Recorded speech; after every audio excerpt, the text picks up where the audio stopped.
Will. I'm Steven. And this is the Post-Peak Chronicles. What's going on, Will? What do we got today? And we have an amazing guest, a good friend of mine, Yadira Ocon. Good Welcome. afternoon. Thank you so much. Thank you for having me. Thank you. It's our pleasure. So, Yadira, tell us your story. Sure. Well, I guess after watching all the other podcasts, I can probably begin from how my childhood contributed to my incarceration. So you know, I was incarcerated for 5 years. I did time at a federal prison camp. I was arrested for transporting illegal drugs across the border, and I was sentenced to 5 years in prison. So that's how I ended up in prison. I've been out now 3 years, and doing good. Freedom looks good on you. Thank you. I remember when Jason first said that phrase, I was like, oh, it feels works. good. Yeah. Yeah, it does work. It feels good. So yeah, many people think like, how did you end up in prison, right? Like, I was working and I was a mom and but before I go to that, I think I just wanted to kind of share like some things that, you know, when you're growing up, there's things that kind of shape who you become, right? Definitely. And they have experiences that kind of like stay with you and contribute to maybe like that later bad decision making. Definitely. So I think my story starts when I was about 5 years old. Well, I was 6. My mom died when I was 6 years old, and I usually don't tell people how my mom died. So I normally just say, oh, she died in a car accident. And the reason that I say that is because there's such a shame attached to what happened. But the reality is that when I was 6 years old, I was being molested by a family member. So I told my mother, I told her it was her uncle. And at that time we were living with them, and my parents were separated. They were going through a divorce. And I told her, and I don't remember details, right? But I ended up telling my dad as well. And at that time they were separated. So my dad took it upon himself. I didn't tell him who it was because I could tell that he got very upset, and he was just like, I'm gonna kill him. Who was it? And I was just like, you know, like I was 6. And I was just like scared. I remember I wanted to tell because I wanted it to stop. Like I didn't like it, and it felt bad. But I obviously didn't want someone to be killed by it. But instead, my father ended up talking to my mother and took it upon himself to kill her. And he told me later that the reason that he killed her was because I had told her and she didn't do anything about it. So therefore, like, she needed to, like, you know, pay the consequence for, like, not protecting me. So that was a very heavy, like, you know, emotion and guilt that I carried since I was, like, 6 years old. So just a side note, there is no shame in telling someone or asking for help if you're being molested. Right. You did the right thing. Anyone listening, if you're dealing with sexual abuse or molestation, definitely tell someone. I mean, you couldn't control the outcome of what happened, but Correct. You did the right thing, and 100%. It needed to stop. Yes. So how it was dealt with went about the wrong way, but there's no reason to have any shame whatsoever what happened. Yeah. Because your health, your life, you were being abused. You needed obviously to be protected. Yeah, an innocent child that couldn't protect themselves. Exactly. So, and I know a lot of people get shamed because, you know, oh, my family's dysfunctional. You know, Will, is your family dysfunctional? Just a tad bit. My family's dysfunctional. You know, those such things as the perfect family. So, I mean, yeah, just one thing we want to get out on the table. You know, just there's a lot of people have a lot more in common with you than you think, and this story is a powerful story. And, you know, continue. I just want to put that side note in. Just you shouldn't feel shame for this. Thank you. No, I appreciate that, because it took many years of therapy to get to that point. That exactly what you said, that I had the right to let somebody know what was happening, but I could not control the outcome, what my father did. So but for many years, you know, that it was that shame. And I remember also my dad told me one time, he's like, one time, you know, once you grow up and you have children, you'll understand why I did what I did. And I remember, like, I had children. I was just like, I can understand the concept of why if someone was hurting my child, I would want to hurt somebody else. But knowing the trauma that it like put him up, like the responsibility, the trauma, and all the negative consequences that event had on me, I wouldn't want to put that on my child, because it doesn't just affect, of course I wanted the abuse to stop, but by killing people, that doesn't solve the issue. It just creates more trauma. I just got a question, just for a little clarity. When did you find out that he had killed your mom? The day after. The day after. Yeah, the day after, because the whole family knew, and they didn't know what had happened or why. I think in the beginning they thought they got into a fight, they were going through a divorce, so therefore it was like that. But then I don't know how the adults find out later on. And you said nothing happened, right? No prison time, no sentencing, no arrest. So then tell me about, since obviously he didn't even get arrested and the whole family knew, you grew up in a ghetto neighborhood and gang-ridden, that's just the way things went? Or like, how can this just go unpunished? This happened in Mexico. Okay. So my father flew the country. He came to the United States, and I think that was probably why he never returned. So it was one of those situations. Later, we had family in Los Angeles and we had family in Mexico. So later, so at the time when this happened, my father he fled, and then we ended up living with family members from my mom's side. So then we ended up coming to the United States. And then a few years later, my dad sees me one day. He kind of kidnaps me from my family that I was living with. And that's how we ended up back in his care. So he took us back, my sister and I, because it was my sister and I.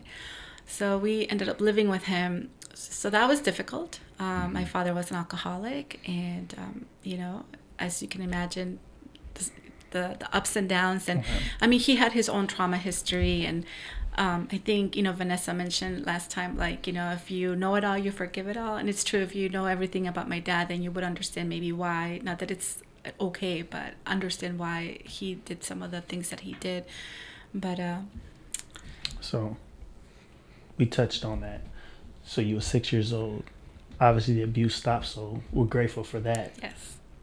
But there had to been, like you said, a lot of mental trauma that was happening because of that. So how did your next few years play out? So after my mom died, we were kind of shuffled around to many family members' houses. And so I coped. I always was flexible, make sure that everybody liked me and went out of my way to people please. So I think that was the coping mechanism that I learned, during those years, because I needed to fit in somewhere, and it was scary, right? Like, my dad killed my mom. I knew that. So it was the idea of going back to my dad was very scary.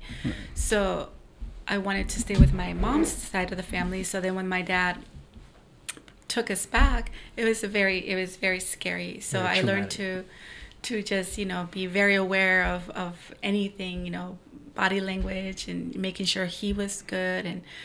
And so one of the things that he ended up doing was that he also like shuffled us around, like living with another family member, with my aunt, my grandma, and things like that. So we were shuffled around for a while until he got remarried.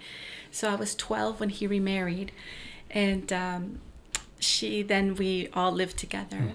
And that had its own ups and downs. Things were good for a while. And then she had a baby, my little sister, and I was 13 when she had her, so I was like a second mom to her. So, going from like having no mom to like very kind of independent, right, and then having, my little sister was kind of cool. So now I had a purpose again, right? So I had to like help take care of her and all those things. So it kind of shaped like how quickly I grew up, right?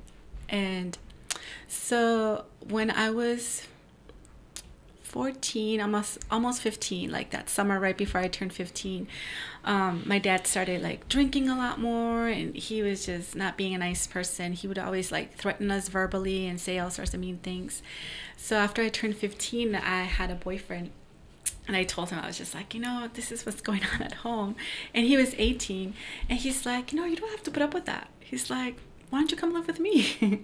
I was like, all right, I will. Because I'm sick of my dad and all his nonsense. And so I did. I left my house at 15 Wow. years old, and I moved in with him, and we ended up getting married. Yeah, Wow. my dad was really mad, and everybody was just like, you need to come back home. And I'm like, I'm not going back home. So we petitioned to the court, and they allowed us to get married. We had to go to talk to a judge. How old were you when you got married? 15. 15? I was 15 and a half Mm. in New York State. I was living in New York State at this time. And so I got married, and 2 years later I had a son. I was 17, and then I was turned 18 and I got divorced because he decided that he wanted to, he met somebody else and got her pregnant. So that was another story. But so here I am at 18 years old. I have a baby. I'm a single mom. At this point, we were living in Buffalo, New York.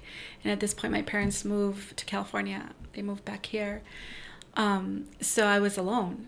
And so I was just like, what am I going to do? So I decided to stay in Buffalo by myself because my parents were still having all sorts of problems. The problems were starting, right? And I was just like, I am not going to get involved. I got away for a reason. And my dad started... there was domestic violence. So he started hitting my stepmom, and she would call me crying, and she's like, I don't know what to do. So there was just a lot of that happening. So they thought by moving to California, because she was from California too, that things would get better. And of course they didn't. So she got pregnant, and they ended up moving to Florida. So then one time he beat her up really bad. And she ended up calling the police, and there was a whole order protection, things like that. So I was living in Buffalo. They were living in Florida, and my stepmom's like, you need to come and help me. She's like, I don't know what to do. So I said, okay. So she was pregnant, and I remember she had to go to court for domestic violence because the restraining order, he had beat her up, and this is a very impactful moment for me. With her, because I remember we were in this room waiting for the judge to call us, and there was a poster on the door, and it said the only time he brought her flowers was at her funeral, and you saw the flowers over the casket. And I remember looking at her and thinking, do you think Dad would ever hurt you? And she's like, no. And I was just like, yeah, no. Even though he's already been abusing her physically. Yeah. But in the idea that he would kill her was just like, no, he would never do that.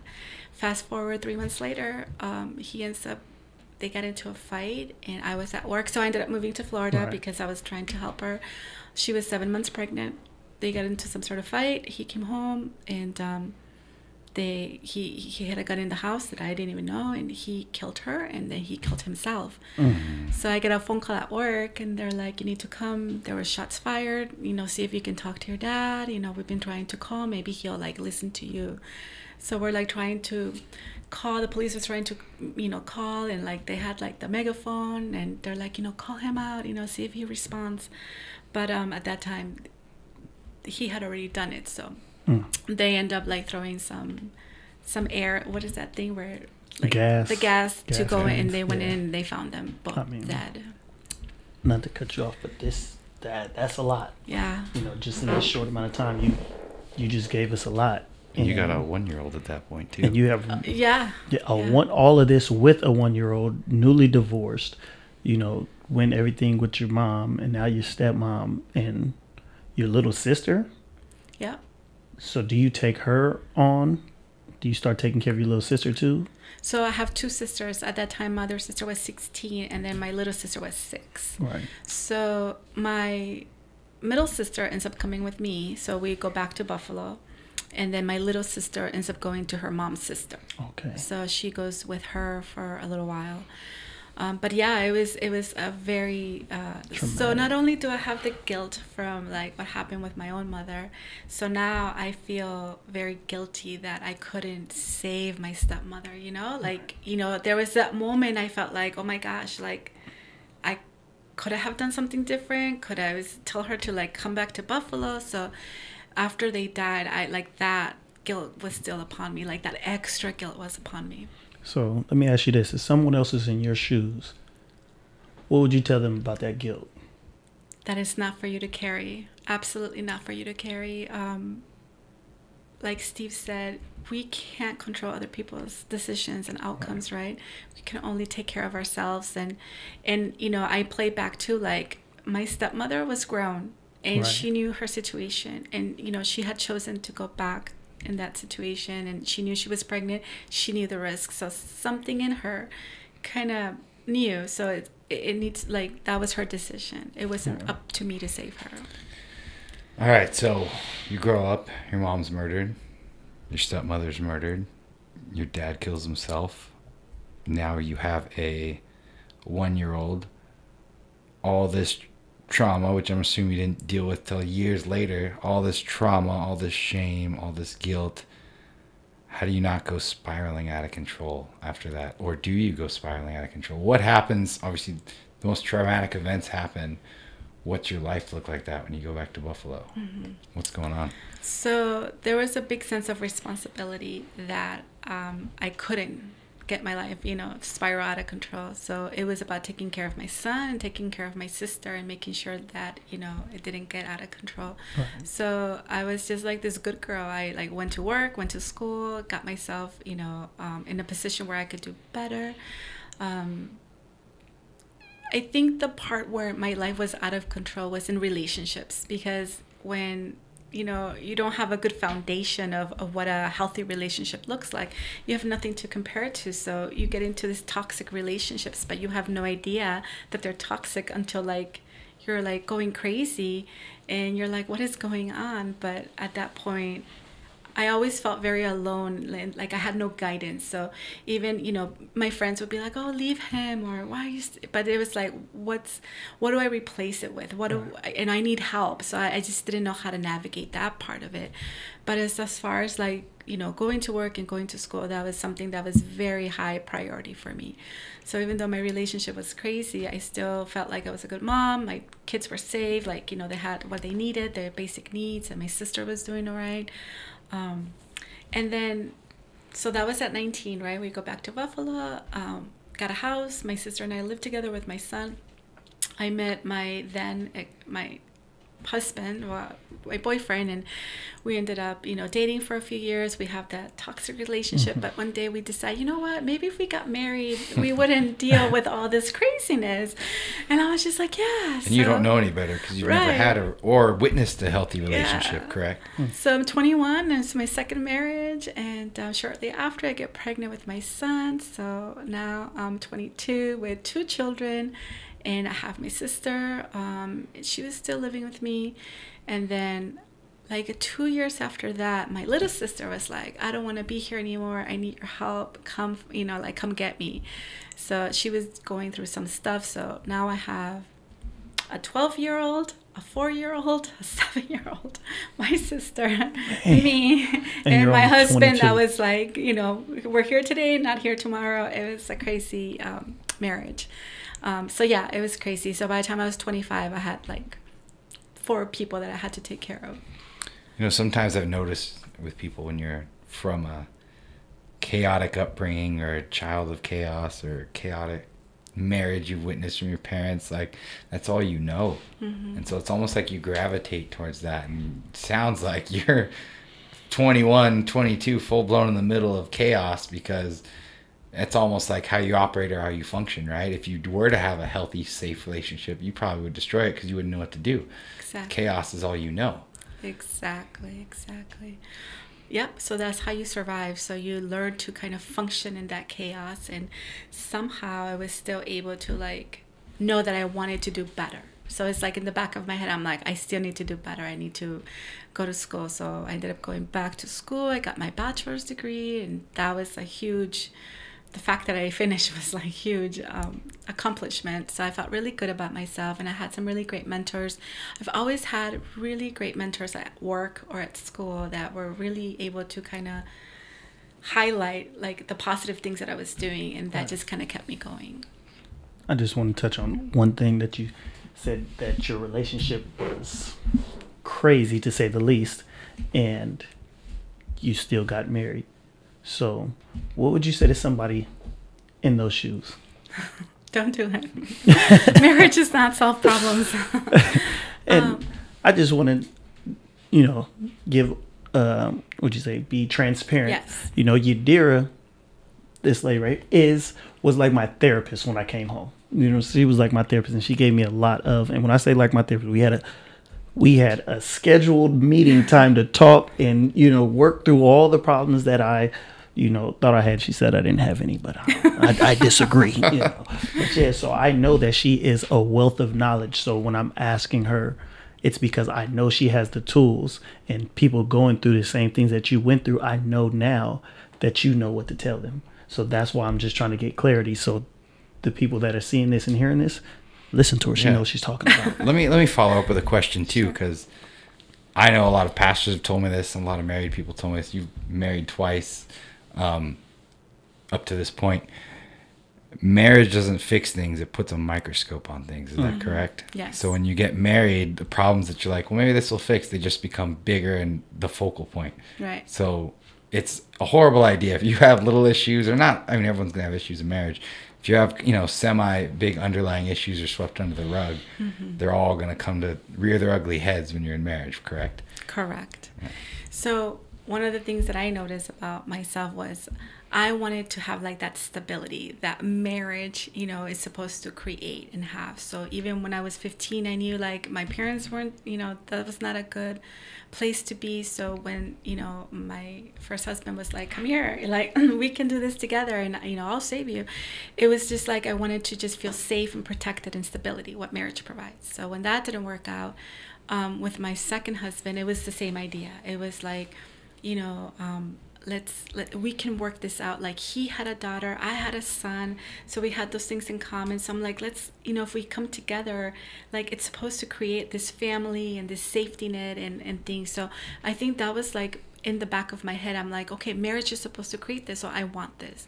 But if it's not the right partner, it's not gonna work. And if we're never on the same page, and we were so young, and I think for him, like he wanted like the idea of like the family, but he also wanted to like go out with his friends and drink and not come home, and that just doesn't work in a marriage.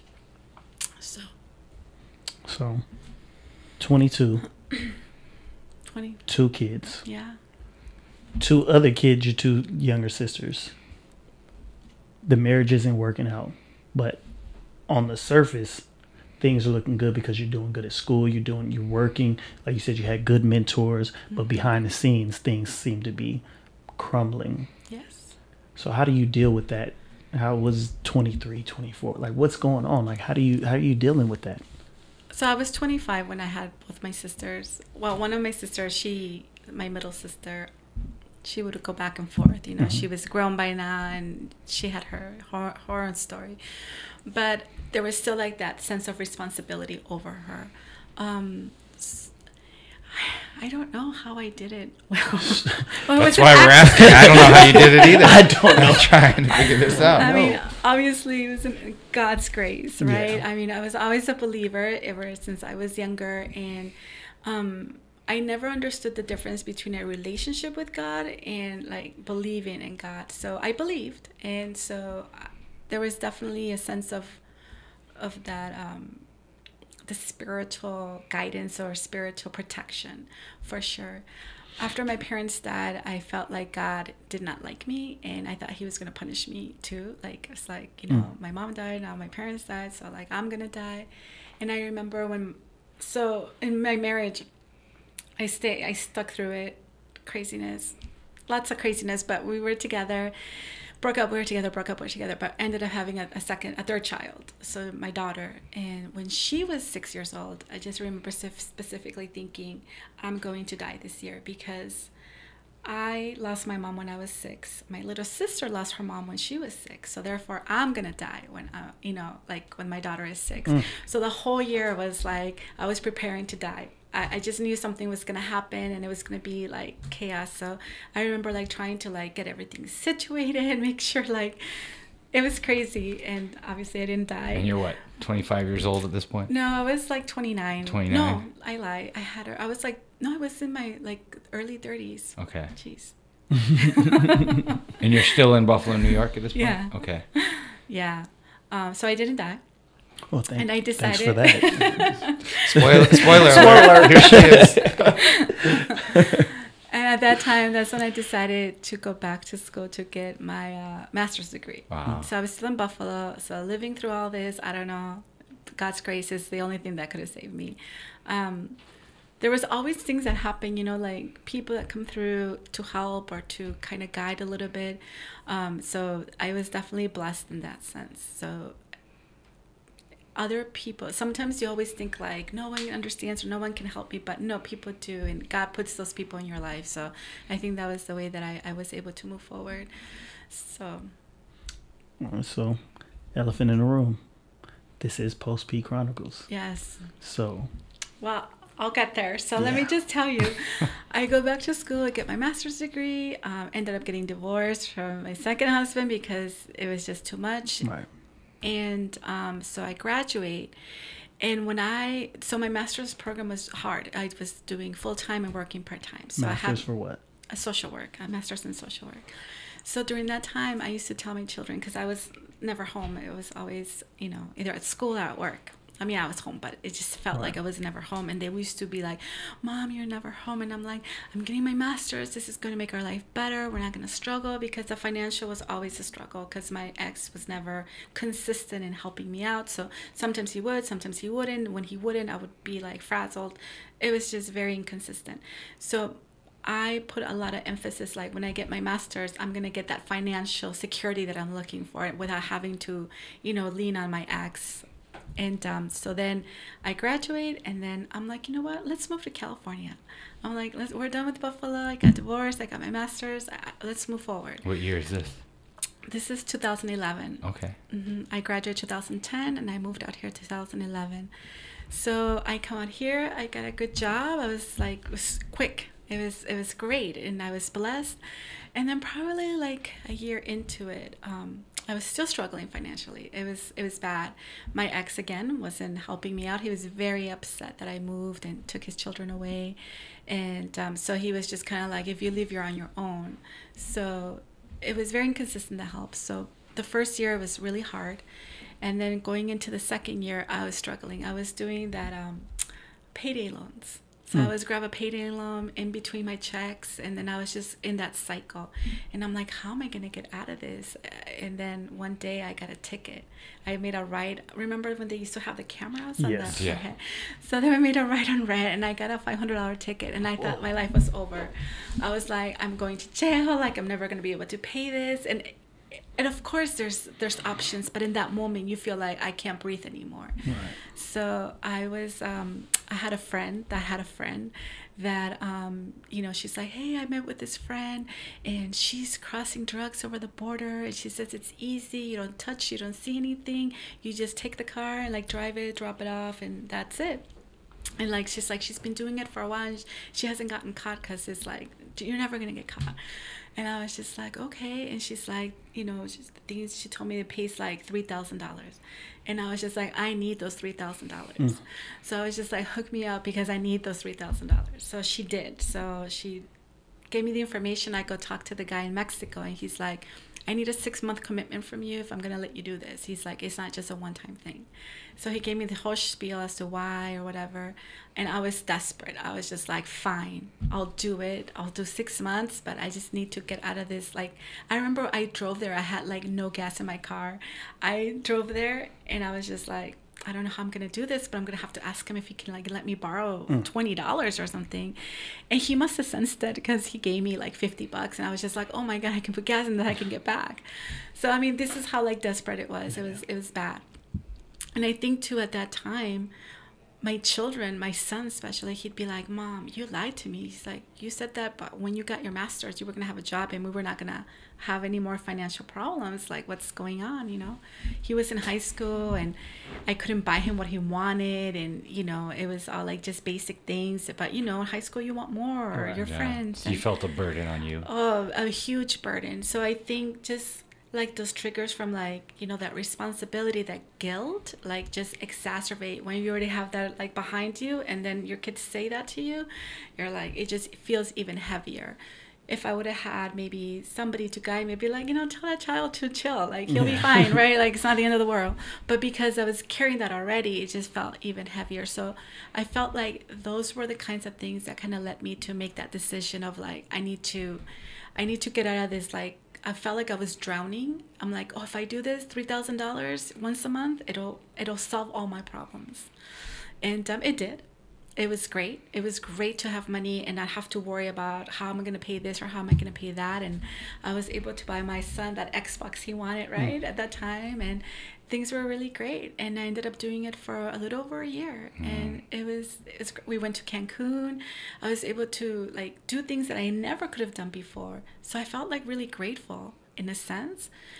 And I felt really removed from what was really going on because it was true. I really didn't see it. I just picked up a car, drove Your it. kids are happy. Everyone's Life's happy. great. We go shopping, and it was good. Now, is it $3,000 a month or $3,000 per ride? Per ride. And how often were you doing it? So at first it was just once a month, maybe twice, and then towards the end it was like once a week.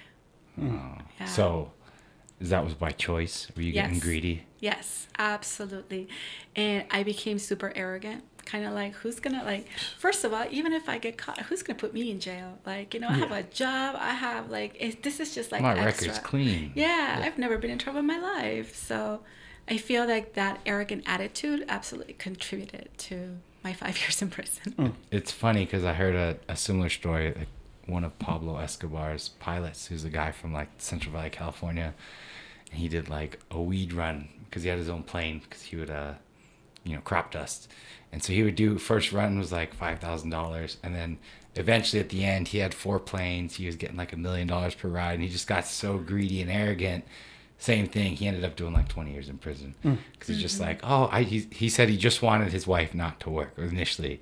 And then obviously when he's making millions, he just gets caught up in it, right? Yeah. And that's what happened to you, it sounds like. Exactly. That's exactly what happened. I think that's what happened with you and a lot of people who chase fast money. Yes. Because you just never, it stops being about the money and starts being about the thrill and all those things. Like I know a lot of people who, and I don't condone it, or glorify it. But in my mind, I've always thought like, okay, well, you got the money. Why don't you just stop? Like, where's the exit strategy? And it's always, well, I like doing it. Yeah. So you got the money, but you just like doing it. So it's and if you can make $3,000, why not make $12,000 by doing it once a week? It's never enough. Right? Yeah, never enough. That is so true. It's never enough. I don't say, for me, it wasn't that I like doing it, but I like having the money. What it afforded you. Yes, because I was able to do things that I would have never done. So, but I mean, there was a sense of like guilt doing it because I knew it was wrong. But by being removed and not having to look or touch, it was easy to just like make it seem like I'm not doing anything wrong, I'm just crossing a car. So that's how I justified it in my head. Like, now let me ask you this: you obviously come up on a lot of money. Your kids go on a vacation, Cancun. Your son's getting the Xbox. Do they know what's going on? No. Your kids just, mom's got a baller job, or what's going on? I mean, my son, like towards the end, he was just like, what's really going on, Mom? Because at first it's just like you start making excuses of how you have extra money, or you just don't tell them, or, oh, your dad finally sent child support, or, oh, I, played a lotto and I got some money. Like, it's ridiculous things. Something every other week. I've been hot on these scratchers lately. So you start just making, because the family too, like they notice, like, oh, you're doing this. So yeah, it was always like an excuse. Towards the end, I think he kind of figured something was up because I was going to Mexico every week, and I told him that I had a boyfriend, and that's why I was going. But he was just like, oh. But yeah, it was. There was. I ended up talking to him and telling him, and he was like, I don't want you to do this because you're going to get caught. And I was just like, I'm not going to get caught, knock it off. Like, don't put that vibe on me, like, you're going to jinx me. But he was upset. He was not okay with it. He was afraid, like worried that I was going to get caught. So I get caught. So how'd you end up getting caught? Random search at the border? Supposedly, I mean, there's a backstory. I don't know. So everybody says that it's never random, right? It's like somebody tells. So whether they were telling because something else is coming along just to divert, or telling just because somebody was mad, like the people that are, doing the business in the background. So I think I was just a collateral consequence, right, Just of a whatever, pawn of whatever going they on. had going on.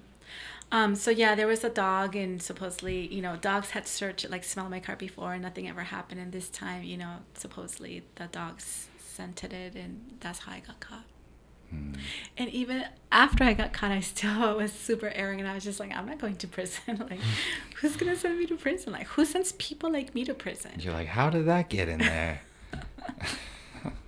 It's like, what? I mean, we see you, and like I told Steven, this is transparency. I've known Yadira since I've come home, and it's only today that I found out what you went to jail for, because you so sweet. It's like you just had this look like. That's why you walked in. I was been like, to jail. This lady's been locked up. Yeah, that's the first. So that's probably what you think. Ain't nobody gonna lock me up. Yeah. And they locked you up. They did for a long time. Yeah. So tell what us was the about- sentence? Yeah, what was the sentence? What happened? Where'd you go? So the sentence was originally 75 months, which is 6 years and 3 months. And I was just like, excuse me? It was, I had one of like the hard, there's all these judges, and depending on the judge you get, kind of depends on the sentence you get. So I had one of the harshest judges, and everybody knew that it was going to be kind of like a big sentence, but nobody thought it was going to be 6 years. What did they catch you with? Like, what was it? So there was 2 kilos of coke and 9 kilos of meth. Oh. Mm-hmm. So it's 11 kilos overall. I had no idea. I honestly didn't. And so I got sentenced to the 75 months. I was able to, what is that word? Work a deal.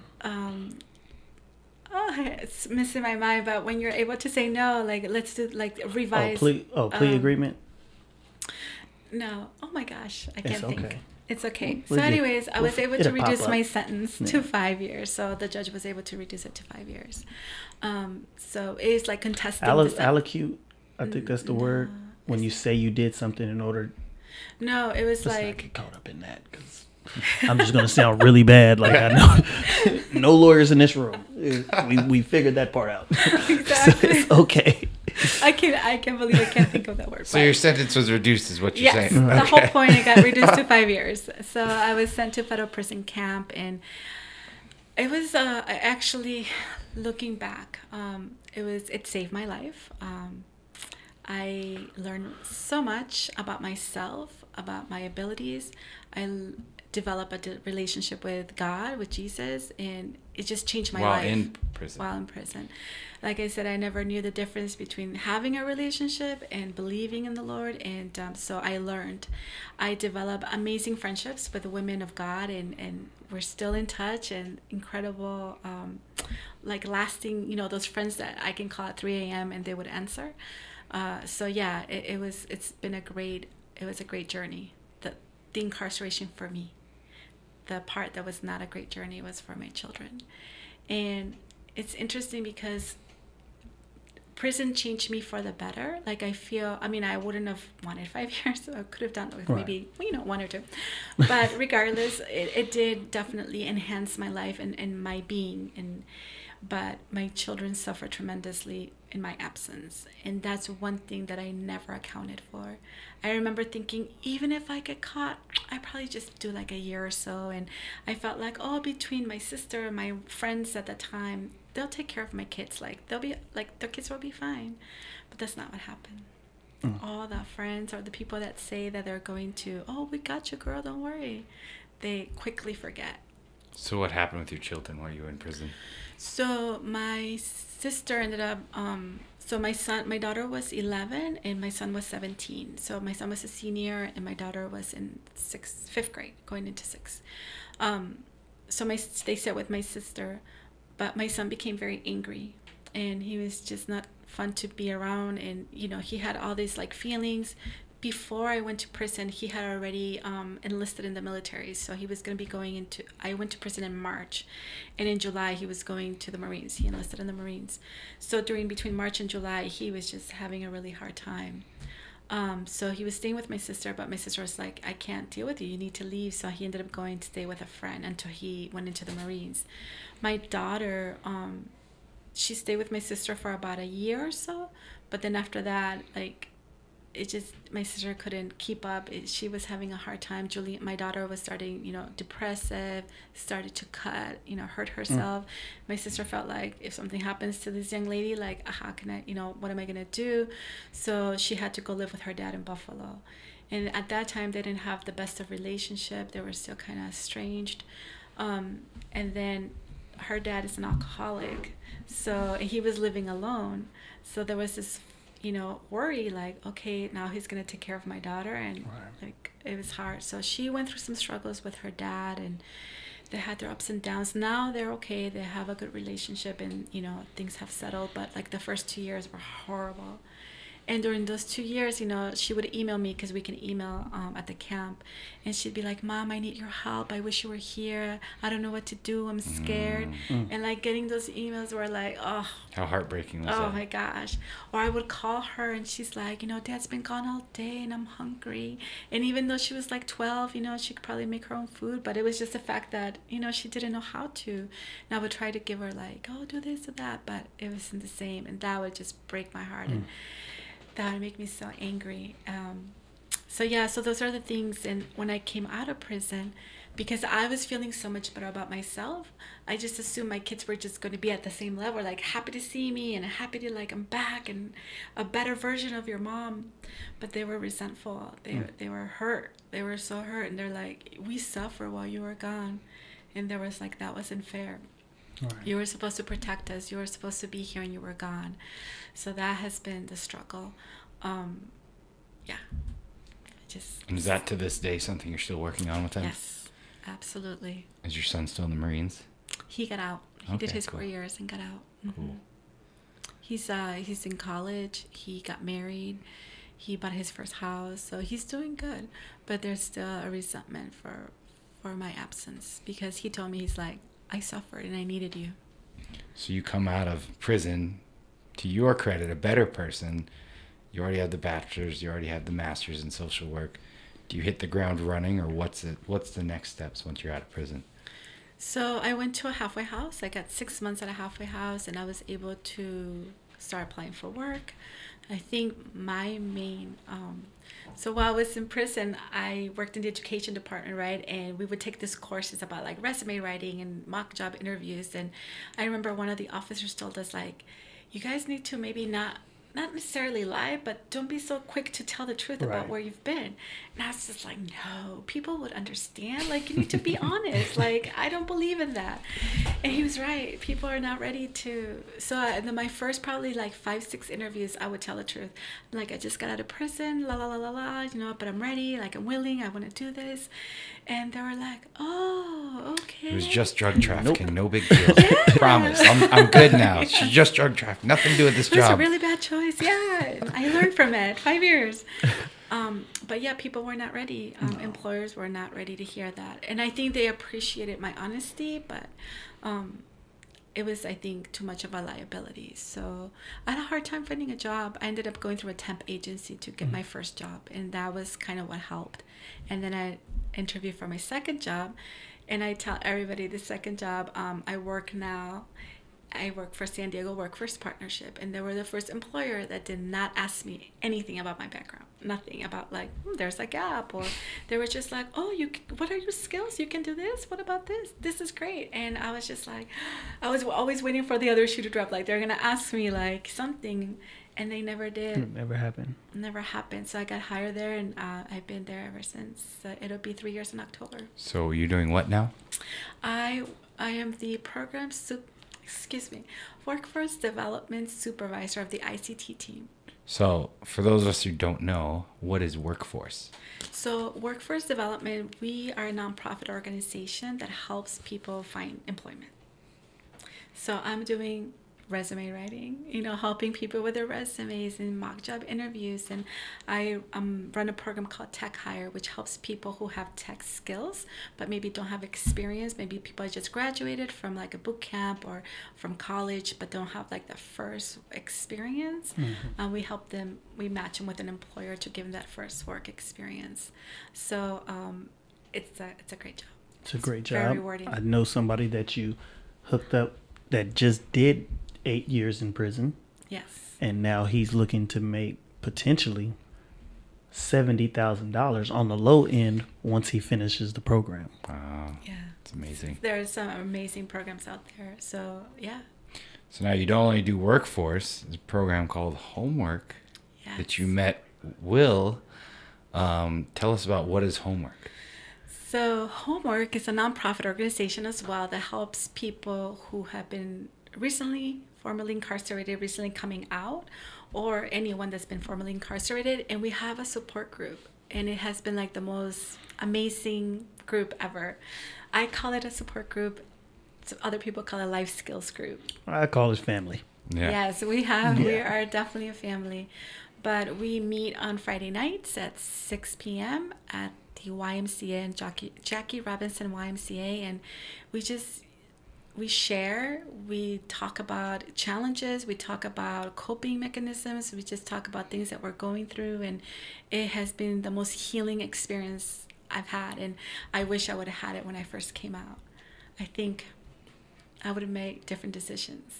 The people and experience, the reason why I was able to come work for TG was because of Jason, the person that runs Homework. I like Jason. He's a good guy. Good guy. And so, the Homework, the experiences, the people I met, like Yadira, like Vanessa, the people that we meet at that group. And not everybody in that group is formerly incarcerated. True. That's true. Yeah. But we all have something to give. Yeah. So Stephen might have to show up one day, man. Come on I'm through, waiting Stephen. for an invite. You just got it. All right. So going forward, what do you want to give back? What do you want to tell people? What do you have a new mission, new outlook on life? What's the goal now? Post P, right? We heard about that. We heard about Homework. We heard about workforce. What's your goal to achieve now? One of the things that I continue to work on myself is taking away that stigma and that shame that comes with being formerly incarcerated. So I work through my trauma with my family about, getting rid of that like shame and guilt of something that I couldn't control. And now I'm in the situation that I had definitely could have controlled, but still there comes a shame factor. So I would like to my purpose is to continue just to share, and just because we made a bad choice doesn't mean that it's like this thing that hangs over our head for the rest of our lives. This is something that we just need to embrace, and it's part of me, just like all those other things that I spoke about are part of me, and we just need to move forward. So I'm hoping to just encourage people like, it's okay, it's part of you, and just let's move forward. Yeah. I mean, your story is amazing, Yadira. Again, you touched on therapy, and you said it took a lot of therapy to get over some of the trauma, a lot of the trauma that you experienced as a child. And I really just want to touch on, how important it is to seek help if you need help. And there's no shame in that.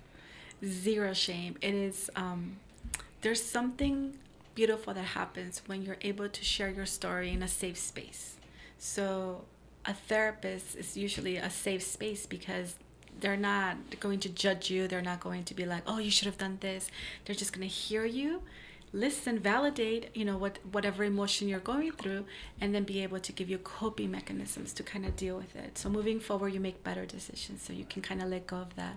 It's very, it works. It works. Yeah, I mean, it's pretty amazing what you've been through. It's pretty amazing, like you said, the healing in your story, and, letting people know that we all have dysfunction and crazy stuff, and hopefully that'll lead to more people telling their story and more people getting help. I think one thing that we can all acknowledge in this room is getting help is important, because humans aren't meant to do life alone, and we get tricked and lied to that you should suck it up, take care of it. But there's no issues with asking for help. No right, shame. Will? No shame. Exactly. So And I was just going to say, I think sometimes too people get caught up in like, oh, my family is this way, they'll never ask for help, or our culture, we don't ask for help, or, you know, whatever pocket you want to, like, no, like you can break that barrier. You can be the first one to be like, I'm going to make it better for my family. I'm going to make it better for me, because we can't be, until we are whole, we can't help other people. That's right. So, and there's like, more healing when helping others. It's like when I'm helping others, that's when I feel more free and feel healed. Yeah. So Vanessa, how can people reach out to you if they want to contact you? So I am on Facebook, Yadira Ocon. And yeah, I mean, I think Facebook would probably be the best way. Okay, perfect. Well, thank you for coming. Thank you for having me. This is great. Definitely. I love your story. Once again, I'm Steven. I'm Will. And this is the Post P Chronicles.